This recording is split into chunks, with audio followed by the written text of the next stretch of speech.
Dito sa Papa Dudut Stories, ikaw ay hindi nag-iisa.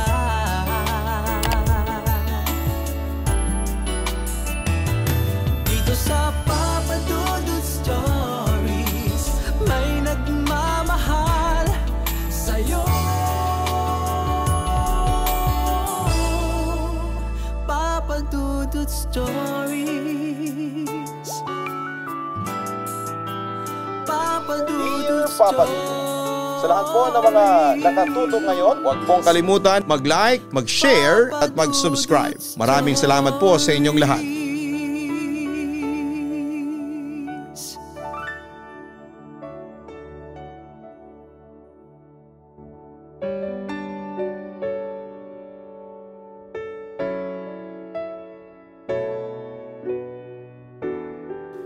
Magandang gabi sa inyong lahat. Tawagin niyo na lamang po ako sa pangalang Jonel. Nakatira dito sa Payatas, Quezon City. Mahigit 20 taon na akong driver. Una ay driver ako ng isang taxi, ngunit kinalauna ay naging tsoper naman ako ng UV Express. Isa ako sa mga loyal listener mo sa radyo at nalaman ko naman ang tungkol sa YouTube channel mo dahil sinishare sa akin ang anak kong panganay. Kaya eto, napasubscribe ako sa inyo since 2021. Ay marami na akong napakinggang kwento na tampok ninyo. Bilang taxi at UV Express driver, marami na akong nakasalamuhang tao. May mga mababait, may madaldal, may masusungit, may balasubas at marami pang iba. Pero sa pagiging driver ko, ay may nakita at naranasan na rin akong kababalaghan, lalo na sa loob ng aking taxi o UV Express. Nung una ay bumaboundary lamang ako bilang taxi driver. Siyempre kada araw ay iba't ibang taxi ang na-assign sa akin na minamaneho. Nung una ay ayos naman ang lahat, normal lang ang pagbabiyahe kahit gabi. Tapos pagdating ng alas 11 ng gabi ay bumaboundary na ako. Kumikita ako noon ng hanggang 1,500 pesos kada araw. Kinaltas na doon ang boundary. Hanggang sa isang gabi, minamaneho ko ang isang hindi pamilyar na taxi unit. Bagong acquire daw yon ng may-ari pero second hand na. At isa na ito sa 10 taxi units na ino-operate niya. Pagsakay ko pa lamang sa taxi yon, iba na ang pakiramdam ko. Para bang ang bigat-bigat, Papa Dudut. Pero dahil sa may hinahabol akong boundary kaya agad akong namasada. Alas 6 pa lamang ng umaga ay bumiyahe na ako para maghanap noon ng pasahero. Naging smooth naman ang biyahe at noong araw na yon, hindi ako masyadong naipit sa traffic. Sabi ko sa aking sarili parang himala. Kaya tuwang-tuwa ako noon kahit na medyo hindi ako komportable sa loob ng taxi. Inisip ko na lamang nalilipas din ang araw at ang importante ay kumita ako ng pera para sa aking pamilya. Hanggang sa sumapit na ang gabi, dito na naging nakakakilabot ang kaganapan. Madaling araw na noon at baboundary na ako noon nang may sumakay na pasahero sa akin. At dahil malapit lamang ito ay sinakay ko na siya, total ay dagdag kita rin naman yon. Sumakay ang pasahero sa harapan. Mukhang nagmamadali pa ang pasahero at sinabihan pa niya ako na doon ako dumaan sa may diversion road para walang traffic. May punto naman ang pasahero dahil walang masyadong dumadaan doon na mga sasakyan kasi madilim habang binabagtas namin ang diversion road. Bigla na lang akong nagulat nang may tumawid na bata. Agad akong pumreno sabay may kumalabog sa unahan. At para bang may tumilapon. Kinabahan ako noon, Papa Dudut, habang yung pasahero ko na umiidlip noon ay nagising dahil sa kalabog. Ano pong nangyari? Tanong sa akin ang pasahero. Ang bata, may nasagasaan yata akong bata, ang sabi ko naman sa kanya. Nanginginig akong buwaba ng taxi para tingnan ang bata. Pero kahit na hinalugog ko na ang buong lugar ay wala akong nakitang bata or dugo man lang. Wala rin akong nakita na damage sa taxi. Kaya bumalik na lamang ako sa taxi at umalis. Baka naman lasing kayo kuya, kaya akala ninyo ay may tumawid at nasagasaan kayo, sabi pa sa akin ng pasahero. Naku, hindi po ako naglalasing kapag nagtatrabaho. Maingat po akong driver. Pagtatanggol ko naman sa aking sarili. Pero nagtataka lang ako kasi kanina talaga meron ako nakitang batang tumatawid. Tumatawa pa nga siya. Giit ko. Pero imposible naman pong may bata ng ganitong oras. Kahit palaboy hindi tumatambay dito sa diversion road kasi delikado, sabi pa ng pasahero sa akin. Mamayang kaunti ay biglang sumigaw ang pasahero. Nang lumingon ako ay nakita kong takot na takot itong nakatingin sa akin. Bakit po bossing? Usisa ko sa pasahero. May nakita kong bata nasa likod natin, wika nito. Nang tsinek ko ang likod sa pamamagitan ng pagtingin sa rear mirror ay wala naman akong nakita. Wala naman pong bata boss, ang sabi ko. Pero kinabahan ako kasi natataranta pa rin ang pasahero. Hindi ako nagsisinungaling. Nakita ko yung bata noong napatingin ako sa rear mirror. Nakaupo dyan sa gitna duguan. Nakangisi pa. Nakakatakot ang itsura niya. Pagkalagpas namin sa diversion road at naidala ko na ang pasahero sa kanyang destinasyon ay dali-dali itong nagbayad at nagmamadaling lumabas ng taxi ko. Nagtaka naman ako kasi 500 pesos ang inabot niya at nasa 208 pesos lang ang metro niya noon pero hindi na niya kinuha ang sukli. Lalo kong kinabahan noon Papa Dudut kasi sa puntong yon alam ko nang may mali. So bago ako dumating sa terminal namin, nagpakita din sa akin ang bata. Ito yung first time kong nakakita ng multo. Duguan ito at nakangiti sa akin Papa Dudut. Sakto sa description ng pasahero. Dahil dito ay napalabas ako ng di oras sa taxi ko sa sobrang takot. Ganon pala kapag first time kang makakakita ng multo. Sa unay hindi mo mararamdaman ang takot. Kapag nakita mo siya pero once na mawala na siya ng parang bula sa iyong paningin ay doon ka nakikilabutan at matatakot. Papa Dudut, isang araw akong hindi na masada pagkatapos noon dahil nilagnat ako. Naikwento ko rin yon sa asawa ko at doon ay may naikwento siya sa akin na maraming naaksidente doon sa diversion road na yon kasi madilim. Alam ko naman ang kwentong yon pero hindi ko talaga inaasahan. Na isang araw ay magpapakita sa akin ng isang biktima na namatay doon sa kalyeng yon. Kaya nang bumalik ako sa trabaho, ibang taxi ang kinuha ko para ipasada kasi may pakiramdam ako na malas ang taxing nakitaan ko ng multo. Lumipas ang ilang buwan at wala naman akong naramdaman o na-experience na kababalaghan so akala ko talaga tapos na ang lahat. Pero mali ako Papa Dudut. Madaling araw yon habang naghahanap ako ng pasahero, may pumara sa akin na dalawang matandang babae at lalaki na nakasuot ng lumang barong at lumang bestida. Yung mga suot nila ay parang panahon pa ng mga Kastila.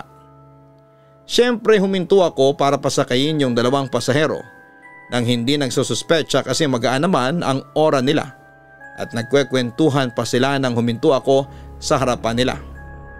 Ang nakapagtataka nga lang, napapikit lang ako saglit noon at pagdilat ko ay nakita ko nang nakapasok yung dalawang matanda sa taxi na hindi ko man lang narinig na binuksan nila ang pinto ng taxi. Pero syempre ay nagkibit balikat na lamang ako. Sabay tanong kung saan ang way nila. Ang matandang lalaki ang sumagot sa tanong ko at nagsimula na kaming bumiyahe. Habang nasa biyahe sobrang tahimik na. Noong dalawang matanda at nagsasalita lamang ito kapag tinuturo nila sa akin kung saan ang daan. Habang patuloy ako sa pagdadrive ay panay sulyap ko sa rear mirror. Parang ang weird na kasi nung dalawa at kinilabutan ako Papa Dudut. Nang hindi ko maintindihan. Lalo na't napansin kong puro naglalakihang mga puno at halaman ang dinaraanan namin. Maya-maya ay pumara yung matandang lalaki sabay abot sa akin ng perang pamasahe. Eksaktong halaga talaga ang ibinayad. Pero nakakakilabot noon Papa Dudut ay bigla na lamang nawala yung dalawang matanda nang hindi man lang nagbukas ng pintuan. Doon ako nagpanik at nagmamadaling umuwi papunta sa terminal namin. Pagdating sa terminal at nang Binibilang ko na yung kinita ko ay kapansin-pansin yung lumang pera ng gumbursa. Siyempre nagtaka ko hanggang sa naalala ko yung mga multong sumakay sa taxi ko.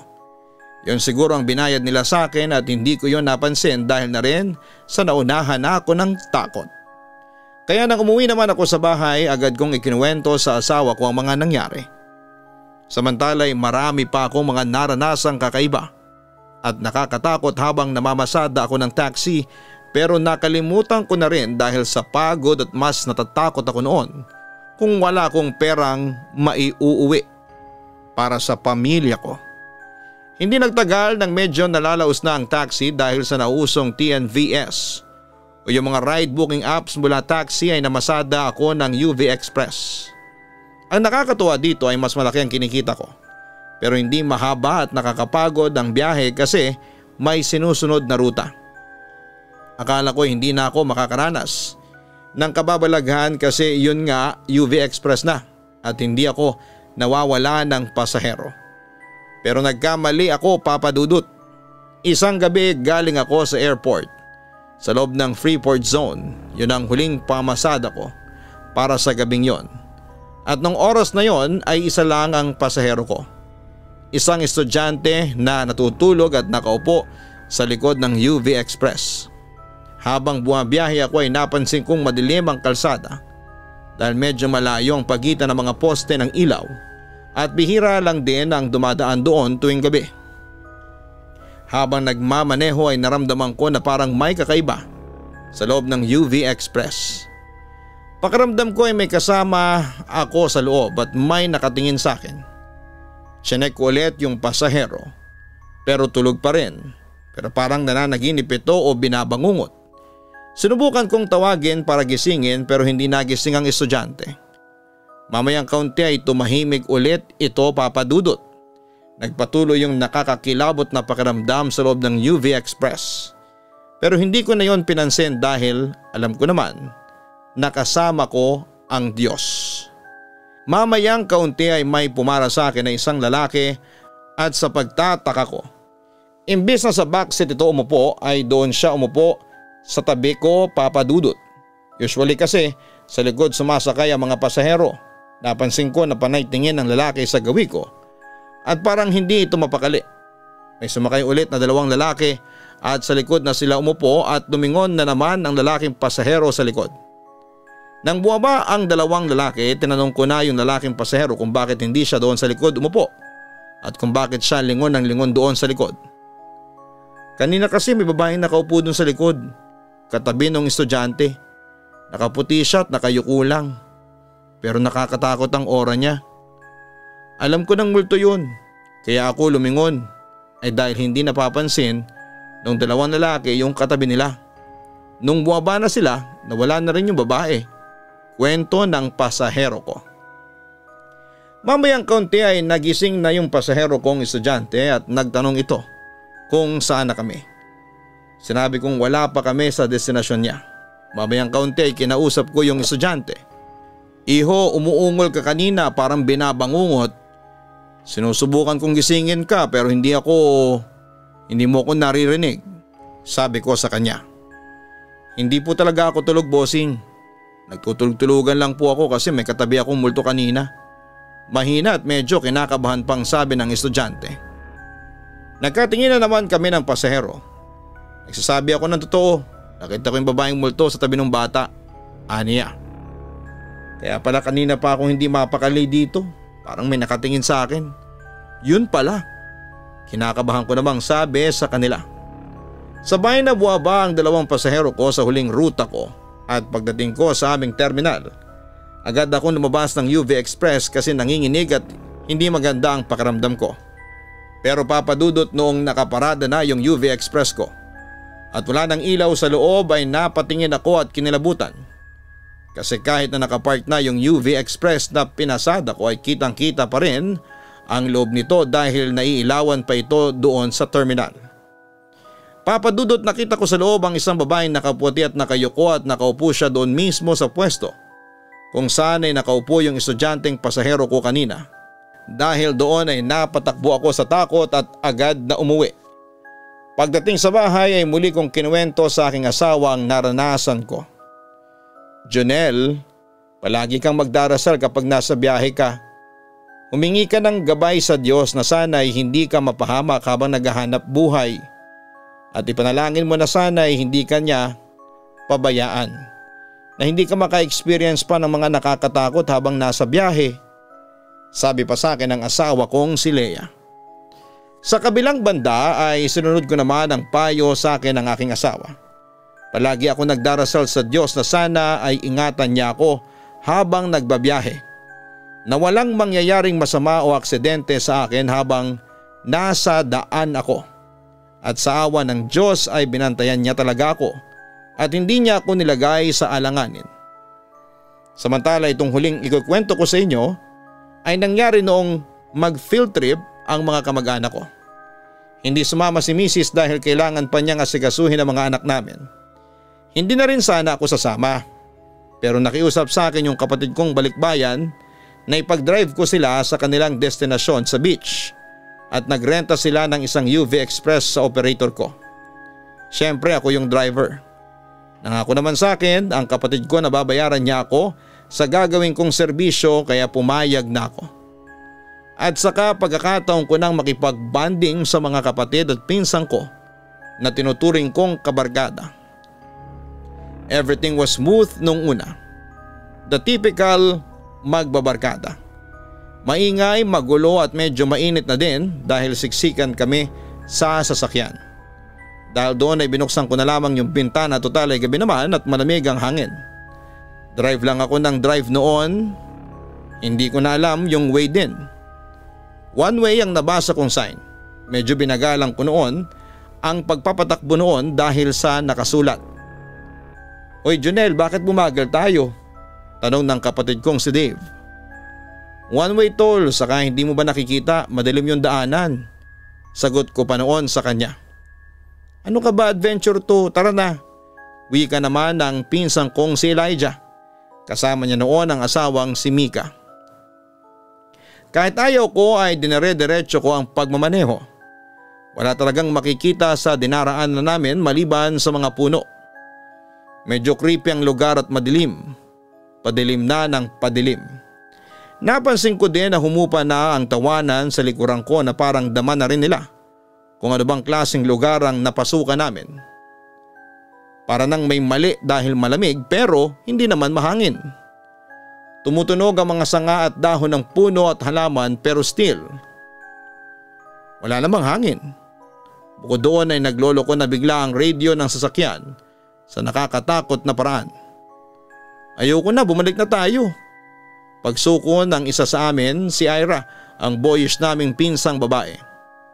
Dahil one way, makipot ang daan at walang maikutan para makabalik. Wala akong choice kundi ang iatras ang sasakyan. Inaatras ko siya nang may kakaibang tunog kaming narinig. Para bang minabangga dahil sobrang lakas talaga ng kalabog. Agad kong sinarado ang bintana sa tabi ko at ganoon din sa part nila Dave. Tapos ay nakiramdam muna kami. Hanggang sa nagpa siya kaming buwaba para i-check. Only to find out ni walang ang bato na nakaharang sa daan. Doon ako may napansing maduming 2x2 picture na parang lumang-luma na at mukhang nasunog ang ilan sa mga bahagi. Nakakalat at tatatakpan na ng alikabok. Yak, ano yan? Panakot sa dagang bukid? Ang pangit naman yan, sabi pa ni Mika at inapak-apakan ng litrato. Nagtawanan pa kami noon dahil hindi naman ganon si Mika. Sadyang nakainom at nakakatawa lang na makitang ganon ang asawa ni Elijah. By that time ay kumalabog na naman. Pero this time sa loob na ng sasakyan nanggagaling ang malakas na tunog. May umangkas sa atin. Pumasok na sa loob ng sasakyan. Bulong ni Ira sa akin. Ano ba Ira? Ayan ka na naman sa mga ganyan mo eh. Tantanan mo na nga yan. Saway naman sa kanya ng isa ko pang kapatid na si Greg.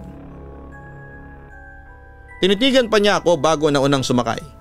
Kitang-kita ko ang takot sa mga mata ng mga kasama ko. Pero kahit na ganoon ay bumalik kami sa sasakyan at naabutan namin si Ira na nag-rosaryo na. Hinayaan na lang namin kahit ang totoo ay mas nakakatakot ang ginagawa niyang yon.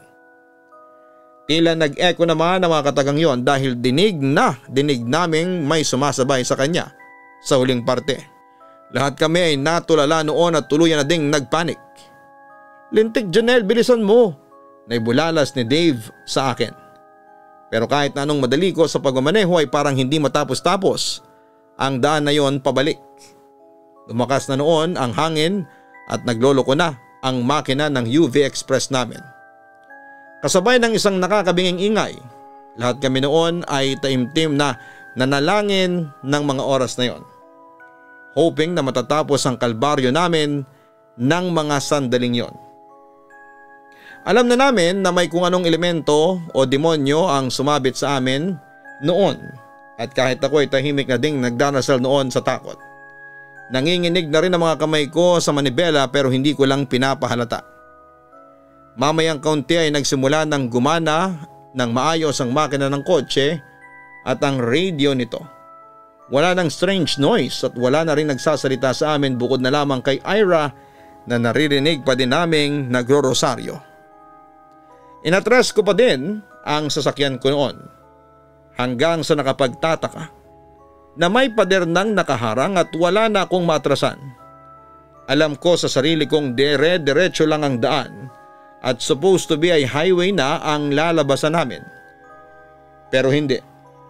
May kung anong engkanto na yatang naglalaro sa amin at biglang nagkaroon ng pader doon. Mamayang kaunti may narinig kaming nakakatakot na ingay sa loob ng sasakyan.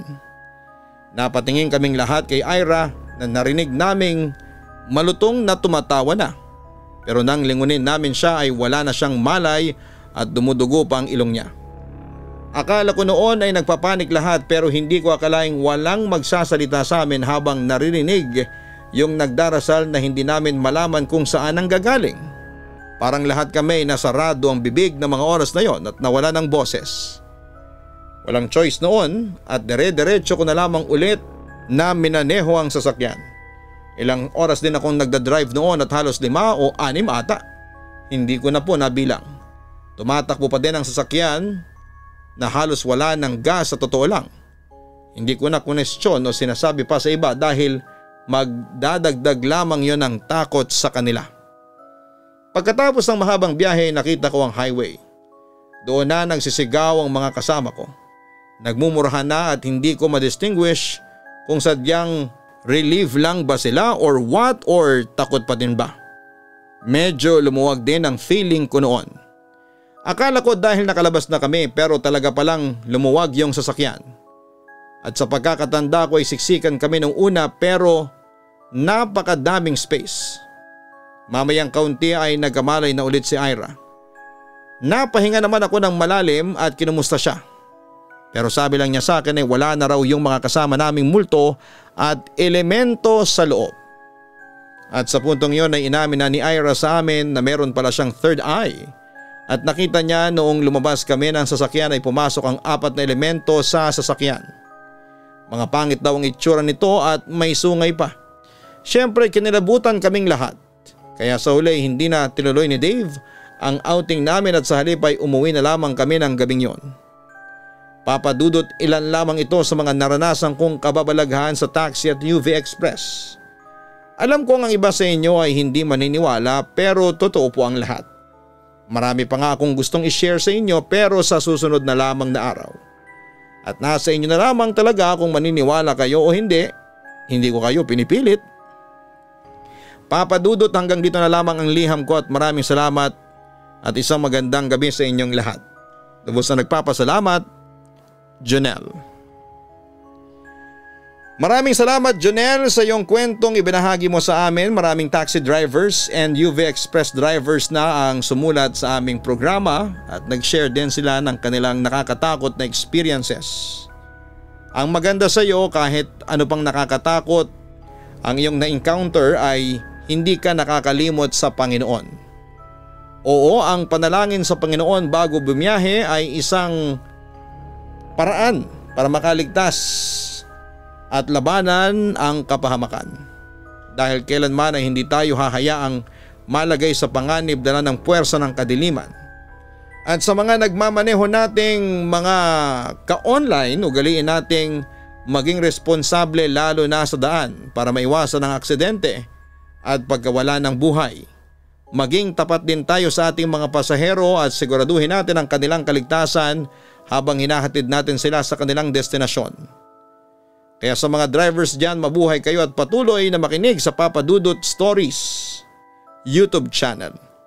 Hanapin po ang Kaistorya Horror at mag-subscribe na rin po kayo. Ganon din po sa Gian Giano Vlogs.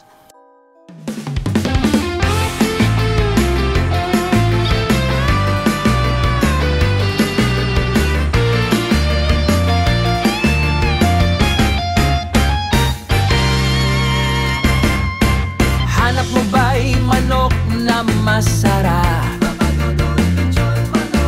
Lechon manok na lagi niyong babalik-balikan. Let's go na magpatumpik-tumpik pa. Siguradong enjoy lahat sa pagkainan. Papa Dudut, lechon manok, iba ang lasa, iba ang sarap.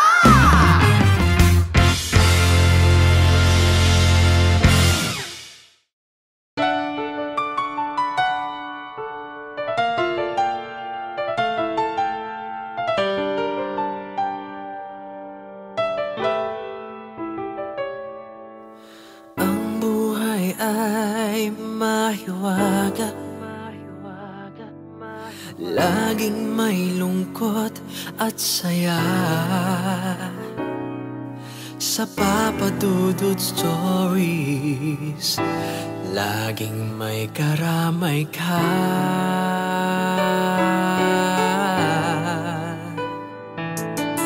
Mga problemang kaibigan, dito ay pakikinggan ka. Sa Papa Dudut Stories, kami ay iyong kasama. Dito sa Papa Dudut Stories, ikaw ay hindi nag-iisa.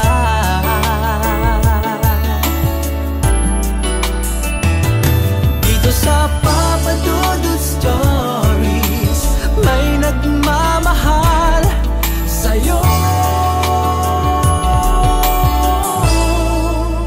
Papa Dudut Stories, Papa Dudut Stories,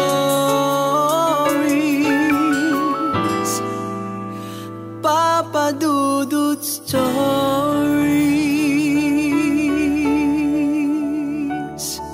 Hello mga ka-online, ako po ang inyong si Papa Dudut.